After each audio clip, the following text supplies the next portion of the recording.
Let's see. All right, so let's play this, and I can do frame by frame. So I'm gonna do that. Okay, so let's see here. Analyzing zipper. All right, the zipper thing. Oh, it's the bag. Okay, so I was gonna say that zipper could have been POV from my pants. You know what I mean? From the inside of my pants looking out. But it makes sense. She has a bag. All right, we missed this frame. So we need to, yeah, she unzip. I mean, the other thing is that they could, Epic 7 is, let's just face it, the artists of Epic 7 are degen enough that they can have a double entendre, right? Right, that's, wait, isn't that what you said? Hold on, let me see what you said again. Okay, what you said, yes, okay, the suggestive stuff. Okay, so continue. A couple white frames. Let me see if what you said here connects, because I have you laughing on the stream video in slow-mo. Okay, hold on. Yeah, okay. If I'm gonna be honest, I think that the wait, is this stuck? Frick, it's stuck. Sometimes VLC does do this. Like, where if I frame by frame too much, it like stops. Wait for transmission penetration. Hey, good for you knowing that's this transmission.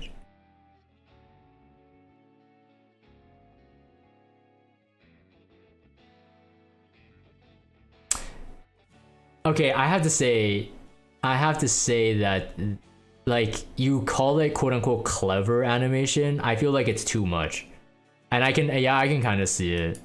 I think you'd have to be too degen though, Emblem, to think of that, in my opinion. I think the zipper thing is closer to the double entendre. I don't know if this is, you know what I mean? So Emblem basically said like this is kind of like an erect pen going into a hole or whatever. And it's pretty fast.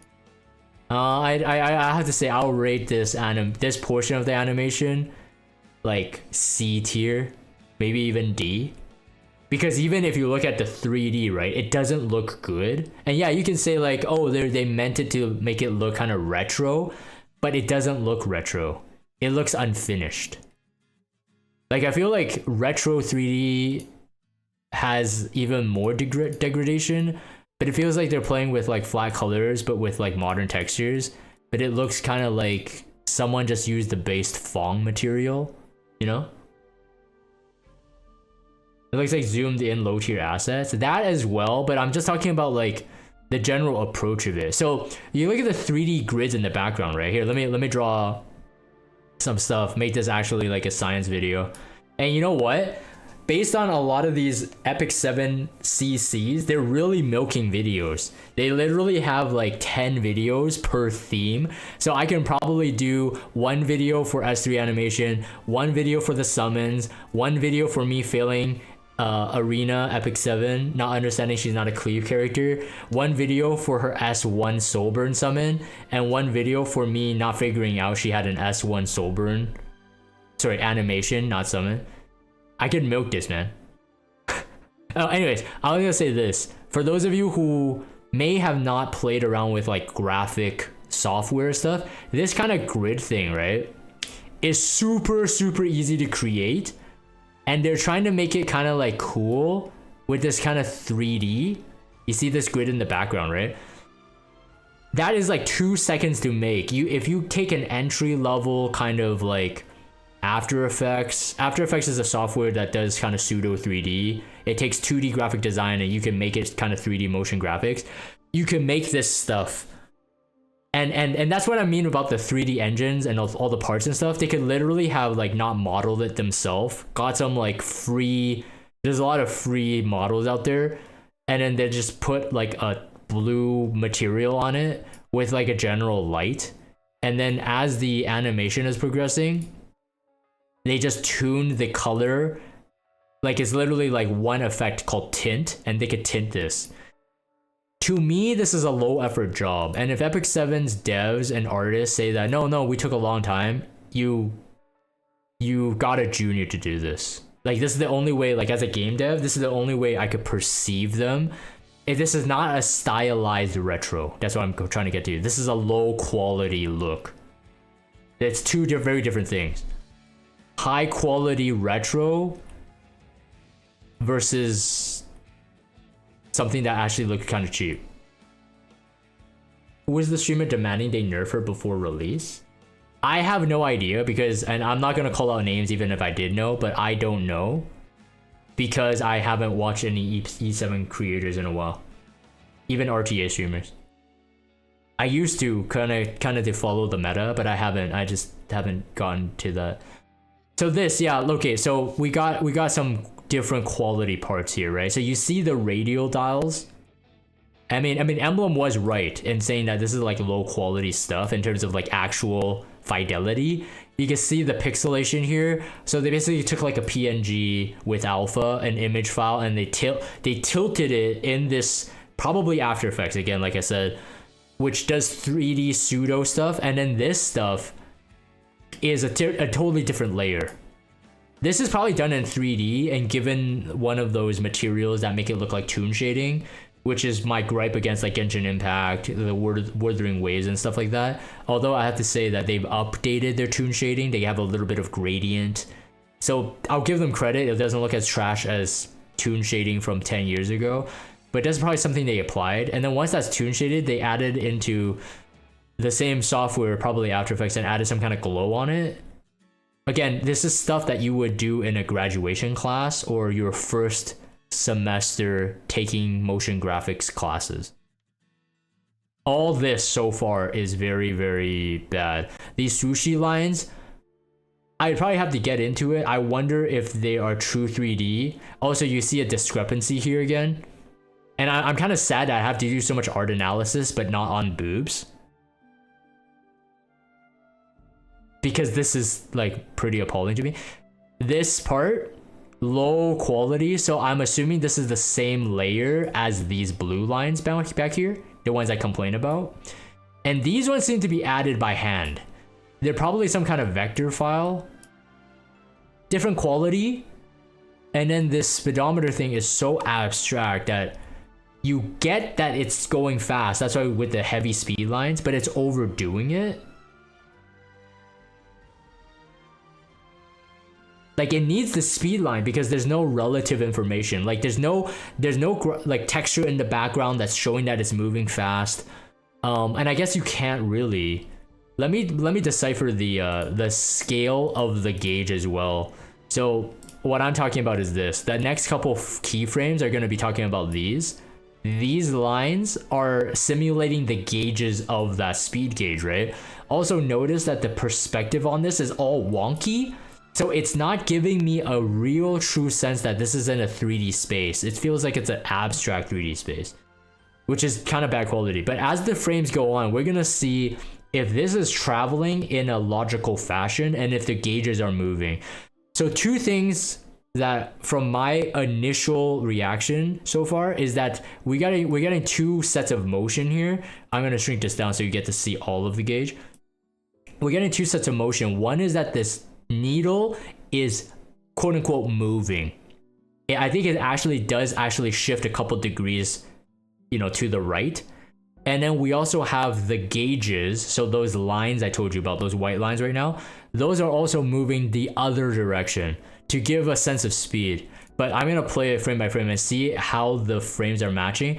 So actually, no, the gauges are going the same direction as the needle.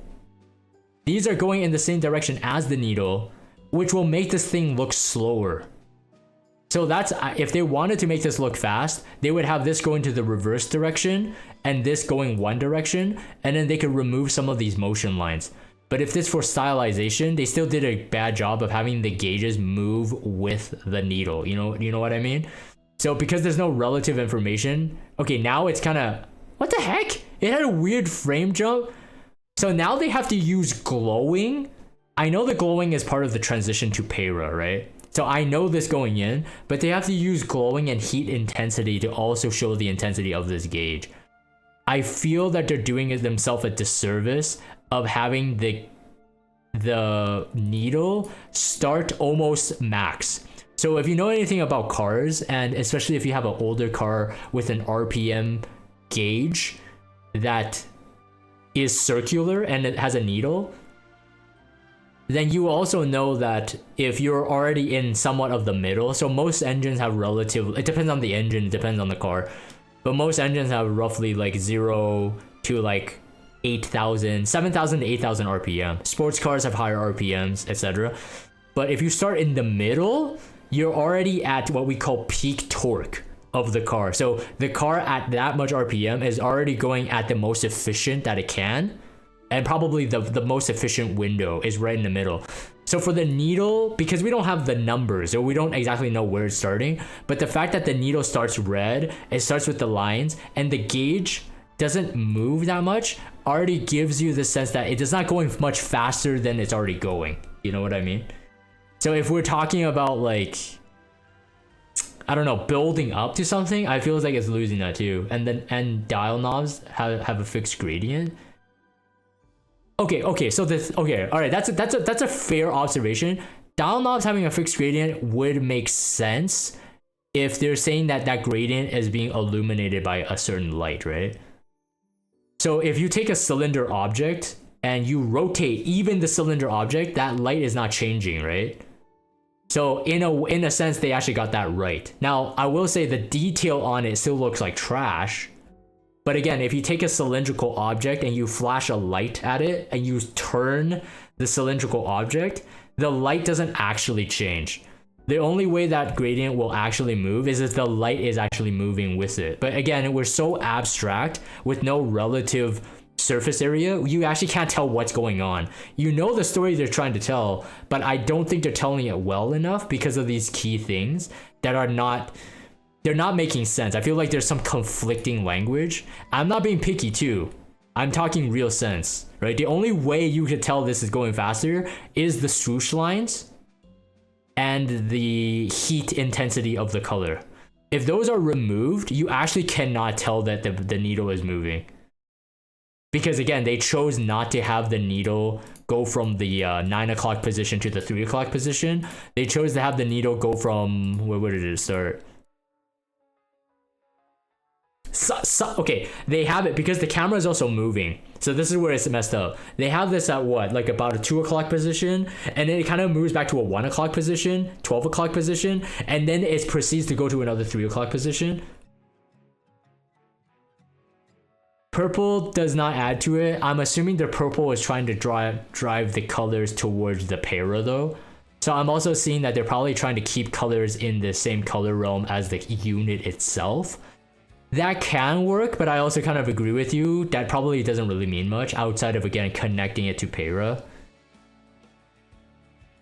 The orange and the... So again, like I said, the orange here, the orange needle is setting up for that transition. We know that Peira enters into this kind of orangey hot room. So feel like blue to purple to red for the intensity field. If they wanted to really dial down that metaphor, that is probably the way I would go about it, yes. The thing with the needle is that the needle can start red. I have no issue with the needle starting red because most of car needles are red. Like if you look at any car with the classic RPM and speedometer needle, they're mostly red, and at night they have a LED that lights it so it looks kind of like a neon orange. So in a way they got that right, and I'm okay with that, but we are definitely over revving, which is again, this getting to the Coomer thing, right? I mean, I think they're trying to set us up, right? I mean, you don't start fapping at 100% RPM. You start fapping kind of slow and then you build up to it, right? So if they want us to fap, if they want us to fap looking at this, yeah, okay, they got a decent job. But like I said, they kind of start halfway, right? They kind of... And I guess maybe for a 10-second S3, they don't have much choice. So they kind of start halfway. You're already kind of mid-climax before you could fully climax. All right, so now here we talk about the animation. Now, I've never done a frame by frame of this, so I do want to see if there are anything... I mean, look, there's already important things you could look at every frame. I don't think I need to go into the science of it. I will say I do think that her boobs look bigger than blue Peira, though. I might be wrong, but I could do a side-by-side as well. Okay, this is why you want us to mute when GF is nearby? Yeah, I mean, having a boner is already halfway to cool. Okay, Kai, I think okay, I have a joke for like people who early coom, because for me having a boner usually is just the start. I don't think having a boner is halfway to coom, but it depends. And I don't know if we want to go down this path because I don't think the science is how close a guy is to coom. I think the science is still the art. So let's focus on that. I mean, that could bring up a full discussion, especially if I pull on this on YouTube. I'm pretty sure there will be comments actually debating what is halfway to climax. But anyways, let's flaccid is 0. Oh yeah. I just want to miss a frame. Let's go here. Okay, one thing that I know that Epic 7 usually does is go to a full white screen or full black. In my opinion, it's a bit overdone. They have done, oops, pressing subtitle track. In my opinion, I think they have done, very, very rarely, have done animation transitions where it doesn't go to that full, sorry, I'm pressing the wrong button. Let me heal this up a bit. Okay, it doesn't have animation transitions that just use white and black. So they had to do it here. And again, this is a kind of a junior move to me. Okay, to me, this is kind of a junior move, but a lot of them have it. Like ML Luna has a flash to white and then transitions and all that. So I kind of get it because again, in Epic 7's S3 engine, they sometimes have things running on engine, sometimes running on a video, and usually the hand-drawn portion is such high fidelity that they can't use the 3D portion we're doing here. They can't use that in the same shot because it's probably done by 2 different artists. They probably have a storyboard linking it. It's probably not one artist doing it, right? Because again, you would assume a hand drawing artist has a fully different skill set than someone who's doing like a 3D motion graphics. So generally they will have to do like in the storyboard, they'll be like, okay, here's the transition. So someone has to fade to white. So I think that's what's going on here. It's kind of a cheap thing, but this is something that I expect. Now we're cutting to a different fidelity. Now we got clean hand-drawn graphics. And again, I think for this 3D animation, this hand-drawn animation, Epic 7 still did a good job. Very, very sexy. I get it. Oh yeah, she is an armpit lady, huh? All right, I'm not super crazy into armpits, but if your armpit... Here. I recently got suggested a lot of YouTube how to draw anime boobs or whatever. So I will tell you guys the things I've learned from it. But anyways, they're saying like, oh, don't draw boobs like this. Like this is not natural, right? Like they're teaching like you have to think about like where their like collarbone is, and then you have to think about like boobs having like it. Sorry, this is kind of square. Like it basically hangs down, it droops down. So this armpit thing elevates what I'm trying to explain. I might have to mosaic that if this goes on YouTube. So what I mean is this, right? So the armpit here, it has this kind of line. So you have this natural curve, right? You have obviously the very nice waist as usual, but you have this natural curve that will elevate the breasts. Because like if you think about like these are bags, like grocery bags, and if you lift them up, this is like the hinge point, right? According to that anime lesson, whatever, this is like the hinge point where the breast kind of lay down. So this will wait, I'm gonna allow that. What does it say? I swear I've never heard armpit finishes until I met weaves. Actually, me neither. So yeah, for their arms to go up, this usually makes it more perky. Okay, so this is an important lesson, just in case if you ever wanted to draw anime boobs or whatever, just know that lesson, that you have to imagine the pivot point is like kind of like at the end of the sternum. And there's a natural fall off, right? You have to think about how water balloons work. Okay, so let's go frame by frame.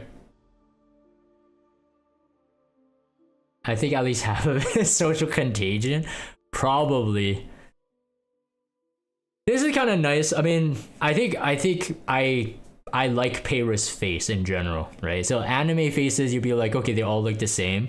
But to me, there are certain types of eyes, like the cut of the eyes. I don't like the Maid Chloe type of eyes where it's like just big and round. I kind of like the eyes that have a bit of what I call like eyelid. So oops, yeah. So let me do this. So instead of like this, kind of like kawaii, like anime. This is so ugly. Instead of like this kawaii anime, I kind of like this kind, where it's kind of like half, a bit tired. And then she has that, but this is nice. This is a nice shot. You don't like the blue hair? What was her blue? Her blue color was white hair. Yeah, I think they could have gone with a different hair. I'm just thinking.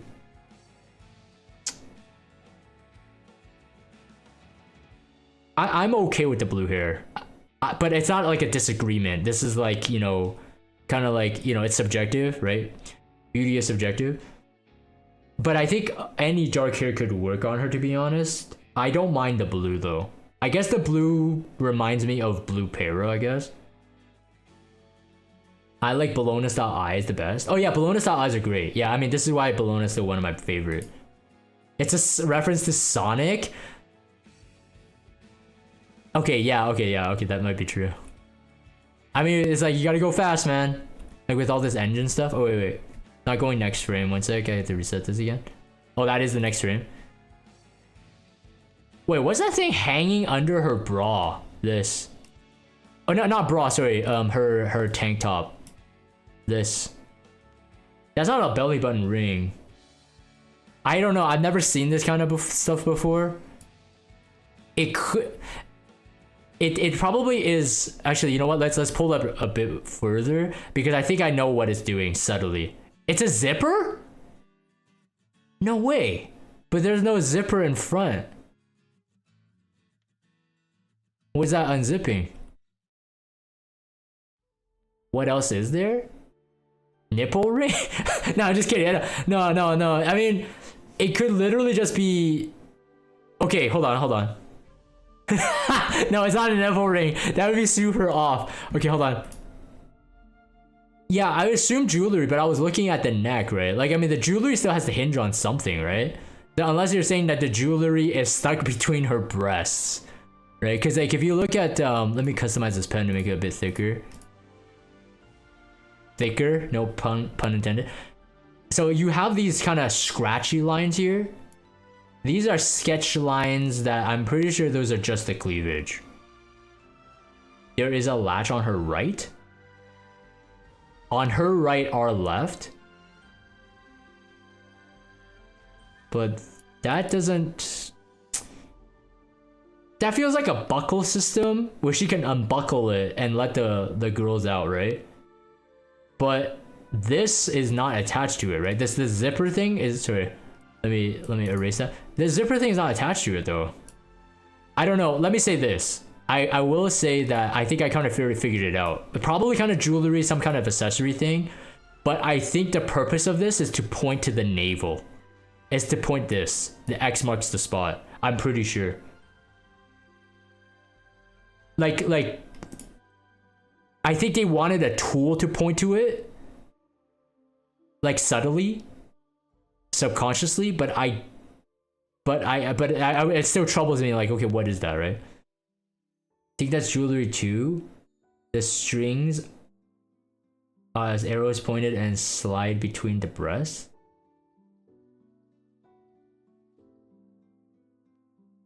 These are strings? Wait, maybe you're right. Wait, if that's a necklace, that's actually crazy.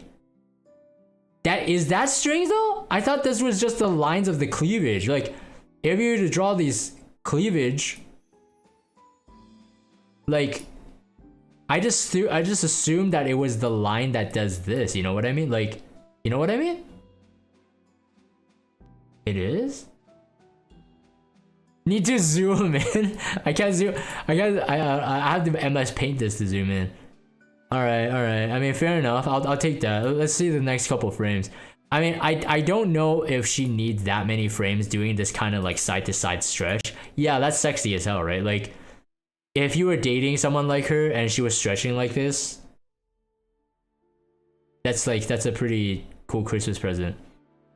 Look on both sides of her neck. Oh, wait, no, this is more apparent. It didn't look like it was filled in. This frame looks like it's filled in. Yes, it's a necklace. Wow. That's a pretty crazy necklace. Imagine the sweat and oil smell sniffa. All right, we're pretty DJ, man. And also, Emblem, why are you still laughing in the video? Your emote has never left. I guess the animation is too fast. Like, we're playing so many frames. You've been in the video for all these frames. All right, that's kind of cool. I kind of like the approach that they did with the goggles hanging on the neck though, instead of like the typical like kind of on the head. You know what I mean?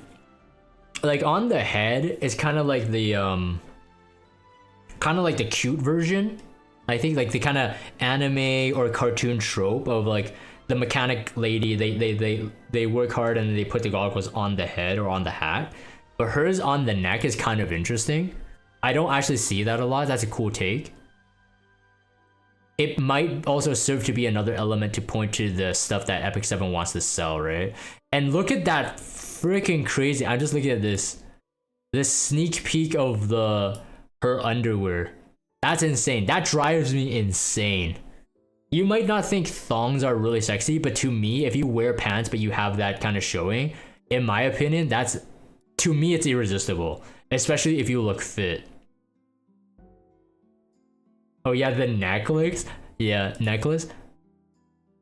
I would say though, the writing on her chest, whatever it is, it looks like AI writing. If you prompt AI to write, like an image generation AI, if you prompt AI to write, it usually looks like that. So, Epic 7 sussy. They could have gone with an image, like a happy face or anything like that. You know, actually, a happy face would be awesome. I think that would be actually better. That's a good detail on the necklace there. You can see that necklace, the bottom, the metal part, actually kind of flying up. I think that would be actually missed. That's actually a really good touch, that one frame. It was already swinging side to side, but this actually flipped up where the perspective is pointed towards camera, so the thing looks truncated.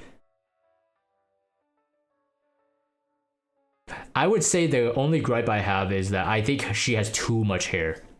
Before someone was commenting that they don't like their blue hair, I think the issue is too much hair. This reminds me of like Amaru.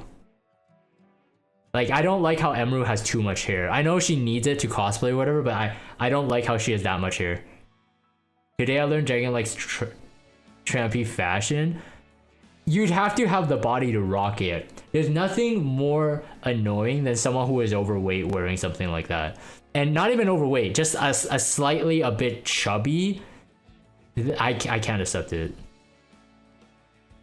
If you're wearing like a thong that hangs out, that is. Wow, that's actually okay. I have to say though, this shot of the navel looks very distorted. I think it's right. I would probably have to look at a real human to see if that anatomy looks right, but it does look kind of odd. I guess it would make sense. Like, these are her ribs, like almost at the side, right? Because the way the boobs are pointing, and then it twists. But I don't know. That kind of looks a bit off. Yeah, real human. I like the detail of the goggles. The little mascot. Wait, is there a little mascot in the goggles? Wait, is that a cat? I think you might be right. That's kind of cool. It looks all right. Okay, I might be off. Yeah, that's definitely a necklace. Holy crap, man. It's there in all the frames, but is it a cat though? That's what I mean. I think cat would make sense, right? Because wasn't she quote unquote a cat? I know that's not what they call them at Epic 7, right? But she was a cat, like the blue version. She's kind of a cat. She's a Suin or whatever. Was she a wolf? Is it a wolf? Okay. But a stupid E7 mascot? What's the E7 mascot? Is there E7 mascot? Oh, Arky? No, I don't know if that's Arky, man. I don't think that's Arky. It looks like that it probably is like a wolf or something. It doesn't look enough like Arky. That's a crazy side boob. What did she do here? Does she spin a 360? Whoa, whoa, whoa. Sudden jump in frame. Okay, so let me play this at real time. I just want to see what's going on. That was a sudden jump in frame. Oh, that's insanely fast. Oh, Arky is a wolf? Oh, wait. Then maybe it can work. That's insanely fast. I have to say though, in real time, yeah, she spins. I get that. I just assumed that there would be one more frame before she commits to the spin. Because this is the next frame. But yes, in real time, like it's from this to this. So like it's kind of abrupt. But in real time it works. In real time it works. The dynamism of it works. I have to say though, she looks very good. They also did a really good job of doing the yellow glow with the blue glow. Now here's what I think what they're doing, because I think blue Peira has blue eyes and yellow eyes, if I'm not mistaken. I think out of any color, they chose these two to remind you of blue Peira. Because they could have chosen any other colors that would stylistically worked. They could have chosen like a red with a purple. They could have chosen anything else, but they chose two very, very opposing lighting elements, right? So in terms of color theory, we got yellow and blue, right? That's actually really cool. It's a very cool detail. I didn't think about it that way, but it made me I started questioning. I'm like, why so much yellow? Why so much blue? Right?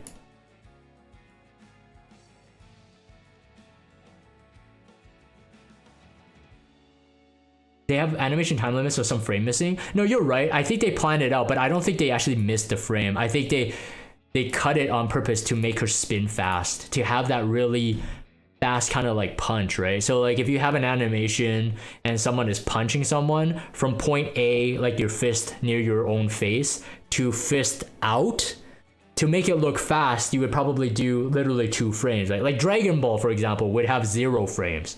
They literally have 2 lines, right? So I think that's what they're doing, but you're right. Like they will have a budget of frames they can do, but in terms of this, I think this is not a mistake, or it's not like one of those, oh, well, we need more frames, so let me cut from here. I think this is a well executed thing for sure. Going forward, yeah, I mean like 2 frames of her face close up, and then you get this shot. So every time we get the hero shot, and I haven't even played this, right? We know that there's going to be a lot more frames holding on this because it's the beauty shot, right? It's selling their artwork. A lot of detail in the eyes. And again, reflecting that yellow and blue. And I definitely think that this is a, like, I mean, does her ML have blue and yellow eyes too? I think it does, right? I think that looks like yellow eyes. I mean, so, okay, so maybe it's not even as deep as linking it to blue Peira. But that attribute of blue and yellow eyes is such a Peira distinctive that she has those as well, ML version, but they use it to play in this kind of cool glowy thing. So it really works. So they're at the same time using these color choices, but they're also, because of, I think, of her side story, or what do you call it? The Moonlight Theater, she's part of that whole world of the ML Shu, ML Huayang, which is kind of like this, not cyberpunk, but kind of like the street punk kind of thing, right? Am I mistaken? I never read the story. I just know she looks the part. She looks like she fits in that world. So in that case, they are bringing those kind of neon colors back, and I think that 100% works. Super cool. I always like looking at their art. It makes me wish I was an anime artist, But I don't think I should be an anime artist because eventually you will start focusing on too much boobs. And then you probably go down a different profession. And I probably don't want to go down that profession. Yeah, so we see a lot of holding on the face. Now she has an emotional change here. Let me see here. I want to see this in real time just to get a feel for that pace. We get the spin. Oh, that's actually still really fast, but you got enough to see her personality. Compared to Hersetti, you kind of get a bit of the same thing. I did a Hersetti breakdown too, right? Hersetti also has the low angle looking down, which shows dominance, right? Because if you're higher up, psychologically speaking, you're already showing dominance. So she's looking down at you. She's a strong girl, etc., etc. But then she also has the playful grin at the end, which is different from Hersetti. Hersetti ends with this kind of powerful. Hersetti, I don't think ever actually drops her head down. So there's nothing playful about it. She remains like this and then swings her arm out and then blows up the world or whatever. That's how Hersetti's animation is. And hers has this kind of looking down, which is usually this kind of defiant look. So you can tell that while she is stronger than most men or whatever, she is still defiant and playful. And that's what you can get from this kind of facial expression, which is kind of cool. It gives, again, a different personality.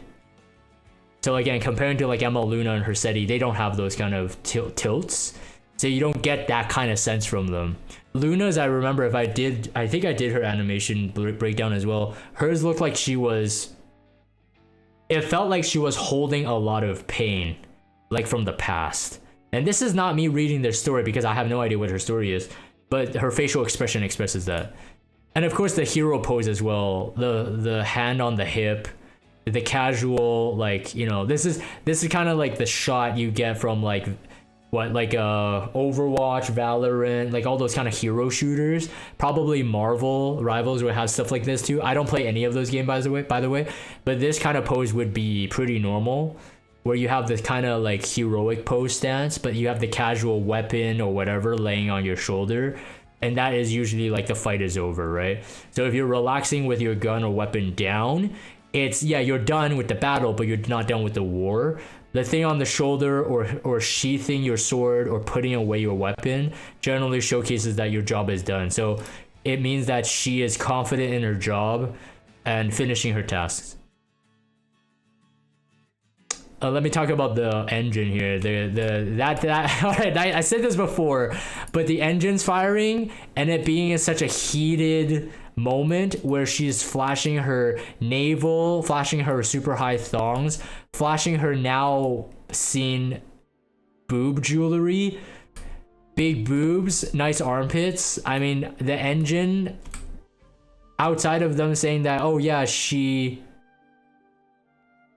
gets the engines going. What's up with the engine shape?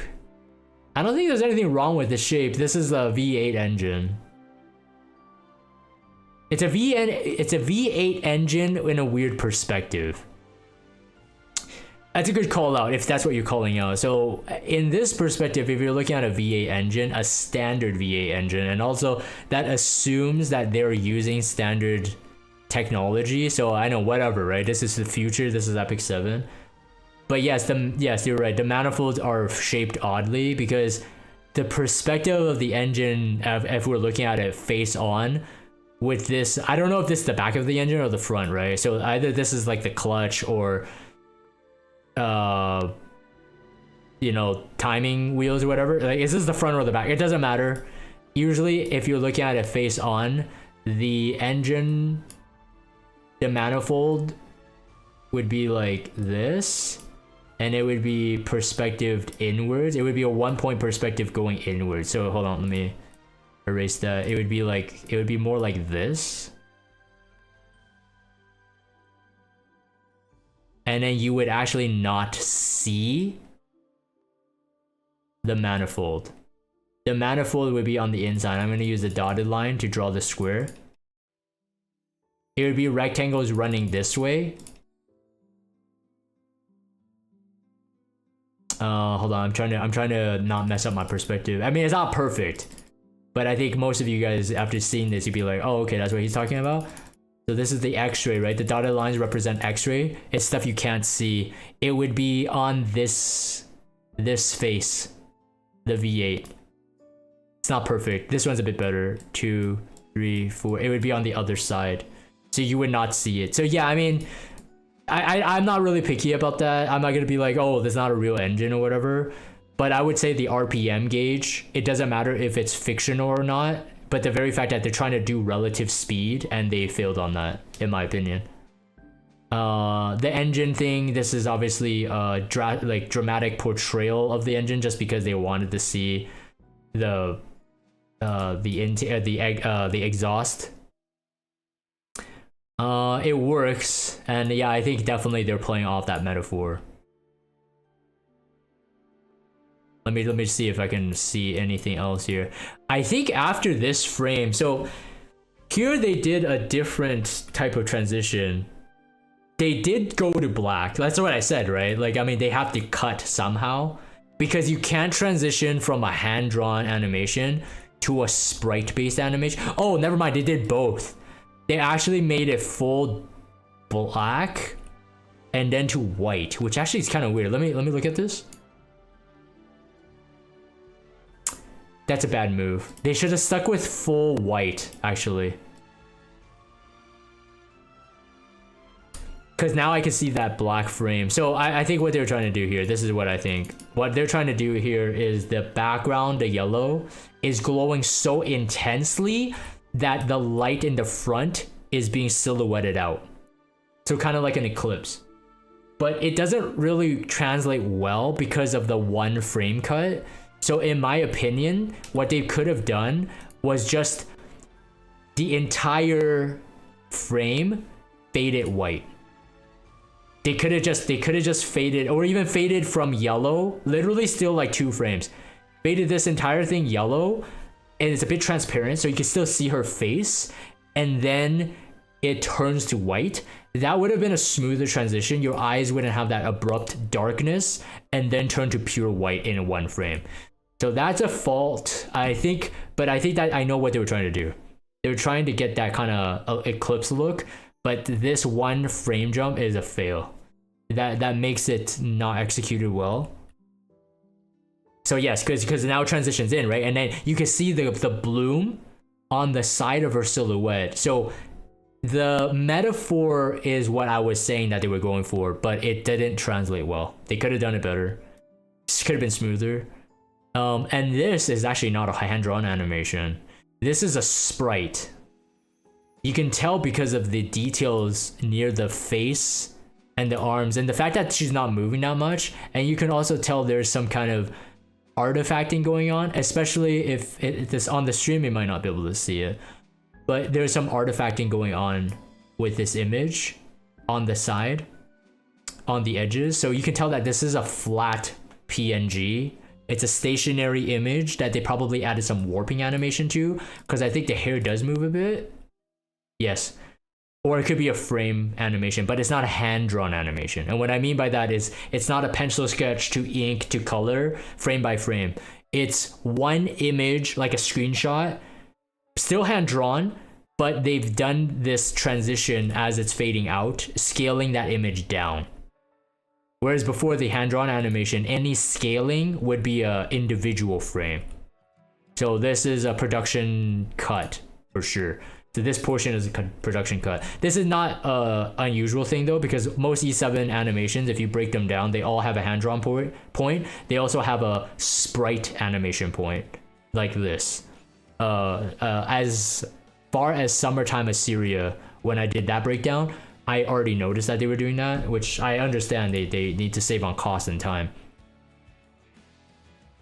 So that's why her movement seems a bit weirder too. You can see the boob jiggle is nice. I have to say that they actually kept the boob jiggle, but you can definitely tell like it's minimal animation at this point.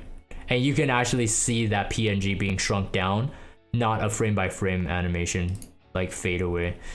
So pretty cool. Pretty cool. I have to say though, I still rate her design, like visual design, very highly.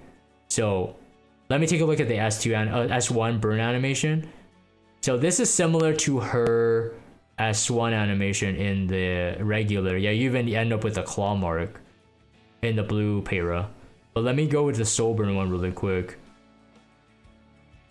And thanks for Raul for bringing that up. That's kind of cool. I didn't know. I probably wouldn't have figured that out. Alright, so... Right, this is all Sprite. It's all going to be Sprite. All of the special S1 or S2 animations that Epic 7 Heroes have are all Sprite based. There are no hand-drawn cuts. So usually the transition is going to be like complete. But you'll be able to see kind of like this marionetting of the characters. And what I mean by that is like, you know, for those of you who are watching my art breakdown videos as a new viewer, what I mean by marionetting is like they have sprite sheets of every character with the limbs that are detached and they can animate them individually. This saves them animation time. But they also have separate sprite sheets. So when she like turns her head or whatever, they will literally just swap out this head one for one. And because it's only one frame and sprite animations, no one's gonna pick on, you know, what I pick on. Still the best marionette sprites in the industry though, 100%. And yes, that's a good reminder. It's still one of the best marionettes. Like, they don't look like marionettes. Cheap Chinese idol games will make them look exactly like marionettes. And I have to say, what's that game called? That tower defense game that I tried to play? The creators of Azure Lane. What's that game called? Oh, this is gonna kill me. Arknight. Yes. Arknight. Yeah, Arknight. Yes. That game's marionette is what I'm talking about. The in-game sprites are obviously really bad quality. That's a drastic kind of comparison. But they are, you can tell they're marionettes. As in they don't have, it doesn't feel like they have many limbs and the limbs all move kind of weird. So yeah, this motorcycle comes in as a flat PNG with this zoom line that's a post effect. And actually it's probably not even a post effect. It's a post effect on the PNG. And then they just put the post affected PNG. So this post effect is not happening in engine. It's literally a frame of a motorcycle with a vertical blur or horizontal blur on it rather. And then once she rides it, I'm pretty sure it clears up. Whoa, what the frick? It just disappears. Hold on.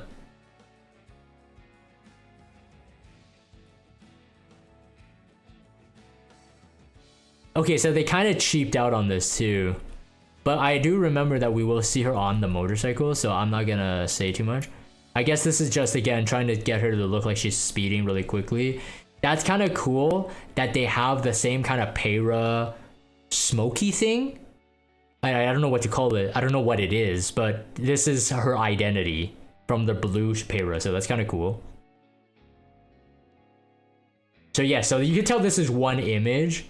The wheels are spinning, but they're spinning because they have like preset 2 to 3 different frames of the same bike, right? So they're just flipping through it. It's not like actually rotating, it just looks like it because the spokes are moving on a different position per frame. So it just gives you the illusion. Yeah, so she's not even moving here. Some hair movement. So the marionettes, the sprite sheets are not super complex here. Because this is, like, we have to understand, like, this is a brand new sprite sheet that they'd have to make. They can't base it off the old Peira and then reskin it. They're literally making a new set for this sitting position, for the side of her face, probably. I mean, she probably shares that side of the face with the other ones, but... The bike here revving up, like the pop-a wheelie, is that what it's called? The wheelie here, doesn't matter, it's just a tilt of the image. That's a new frame. Probably a new sprite sheet, not too bad though. Hey, it is Krau's sheet. They added a post effect to the brakes though. That's kind of confusing. Wait, they added post effect to the brakes? That now it's glowing? No, that's particles. That's particles, okay. It's particles, it just happened on that, okay, on that frame, the particles are overlapping with the brakes. Okay, yeah, that's fine. Right, and the same wolf spirit thing. Okay, yeah, so yes, that whole trail behind the motorbike is a Peira identity thing. and then they fade it to black completely so they can mitigate the animation of her actually doing the attack, right? So again, trickery here, flipped image, easy sprite sheet again. And it looks like she just finished the attack, and you can see the skids of the motorbike. So she did this kind of 180 spin. Kind of cool. I mean, I mean, they're still putting effort into the S2. I won't hit them too bad on this. Usually, I don't care about the sprite sheet animations as much. It's the S3 animations to me are super important. I still think ML Leica has one of the worst S3 animations for an ML5.